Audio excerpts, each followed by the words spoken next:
Okay. Okay guys, bali ito na yung nabuo natin project, no? So bali ito na lang part na to. Yung kulang natin. So bali 2, 4, 5 pinto na lang to. Bali may part na mga nabago sa ating mga project. Bali ito kasi dapat to. Ito. Dapat to. Isang buo. Isang buo yan, tapos ito. Ito na yun. Ito na yung part na yan. Ito na. Ayan. Tapos itong cabinet na to, nabago rin to. Bali, wala na itong pinto, bali shelves na lang yun. At ito na nga yun. Bali, ito na yung kulang natin na shelves. Ayan, shelves na lang yan, kulang natin. Tapos pintura. Tapos ito na yung nabuo natin. Dalawang pinto. Na-open to.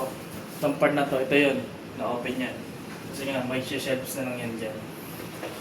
Ayun, tapos na tayo guys. Bali, ay konti na lang pala. Mga aging na lang. Tapos, konting retouch. Para maumpisa na yung pintura. Tapos dito, dalawang pinto pa. So meron pa dito ang pinakang division niya. Para hindi siya tumundo. At syempre, yung mga aging pa rin yun. Bali yun yung mga nabuo natin plano. Mga sketch, bali ito na yun. Kasi iba naman, madadali na lang naman yung iba sa ibang area. So di pa lang tayo na ragari. Kasi nga, medyo malaki dito sa part na to. So marami-rami ito. Ayun guys, yun lang.